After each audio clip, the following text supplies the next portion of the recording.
इस्लामी इतिहास में करबला का नाम सुनते ही दिल कांप उठता है।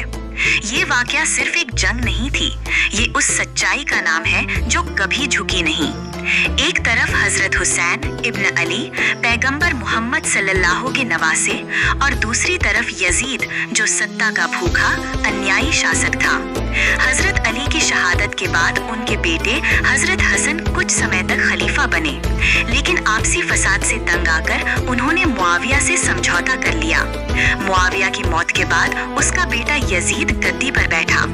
यजीद ने तुरंत आदेश निकाला कि सारे मुस्लिम नेता, खास तौर पर हजरत हुसैन, उसकी बैत वफादारी की कसम करें। यजीद की जिंदगी इस्लामी उसूलों के खिलाफ थी। शराब, नाच गाना और जुल्म उसका चेहरा बन चुके थे। अगर हुसैन उसकी बैत कर लेते तो ये इस्लाम की तालीम पर धब्बा होता। हुसैन ने साफ इनकार किया। यजीद की धमकियां बढ़ने लगी। हजरत हुसैन ने मदीना को अलविदा कहा और अपने परिवार समेत मक्का की ओर रवाना हुए। वहां लोग उनसे मिले और उनसे वफादारी जताई।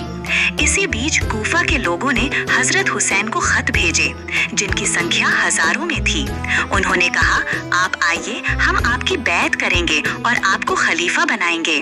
हुसैन ने पहले अपने चचेरे भाई मुस्लिम बिन अकील को कूफा भेजा। वहां उन्होंने बैत ली, मगर जल्द ही यजीद का गवर्नर इब्ने ज़ियाद आया और हालात बदल गए। मुस्लिम बिन अकील को पकड़कर शहीद कर दिया गया। इस खबर के बावजूद हजरत हुसैन ने कूफा का रुख किया, क्योंकि उनका मकसद सत्ता नहीं, हक की राह पर चलना था। 2 मुहर्रम 61 हिजरी हजरत हुसैन और उनके 70 से ज्यादा साथियों ने करबला की तपती रेत पर डेरा डाला। यजीद की फौज ने उन्हें घेर लिया।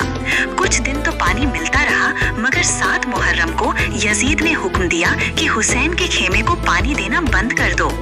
एक एक कर बच्चे प्यास से बिलबिलाने लगे। हुसैन ने रातों को छुपकर नदी तक पहुंचने की कोशिश की, लेकिन चारों ओर सख्त पहरा था। 9 मुहर्रम को यजीद की फौज ने आखिरी हमला करने की धमकी दी। हजरत हुसैन ने एक रात की मोहलत मांगी। उस रात उन्होंने अपने साथियों को कहा, जो चाहे अंधेरे में चले जाएं, मैं किसी को मजबूर नहीं करता। मगर कोई नहीं गया। सब ने एक सुर में कहा, हम जान दे देंगे मगर आपका साथ नहीं छोड़ेंगे। उस रात को इबादत में बिताया गया। बच्चों के बीच अजीब सुकून था और बड़ों के दिलों में अल्लाह से मुलाकात की तड़प। सुबह फजर की नमाज के बाद जंग शुरू हुई। हजरत हुसैन ने एक एक कर अपने जवान भाई, भतीजे, यहाँ तक कि 6 महीने के बेटे अली असगर को भी कुर्बान होते देखा। अली अकबर, हुसैन का बड़ा बेटा, जब मैदान में गया तो दुश्मन हैरान रह गए, जैसे पैगंबर सल्लल्लाहु का अक्स हो। वो शहीद हो गया। अब्बास अलमदार, जो हुसैन के झंडे बरदार थे, जब पानी लाने गए तो उनके दोनों हाथ काट दिए गए।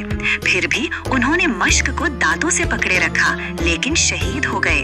अली असगर, जो दूध के लिए तड़प रहा था, हुसैन ने गोद में लेकर दुश्मन से कहा, अगर मुझे नहीं पानी देते तो इस मासूम को दे दो।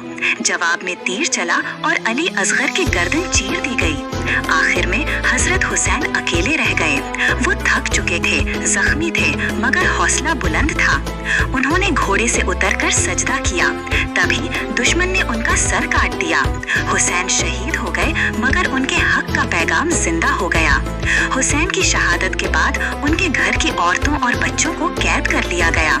उनकी बहन हजरत ज़ैनब, जो बहादुरी और सब्र की मिसाल थी, ने यजीद के दरबार में वो खुतबा दिया जो आज भी इंसानियत को झकझोर देता है।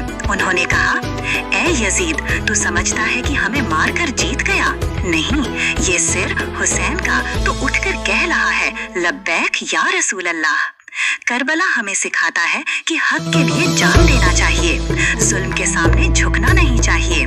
जब धर्म को राजनीति दबाने लगे तो आवाज उठाना फर्ज होता है।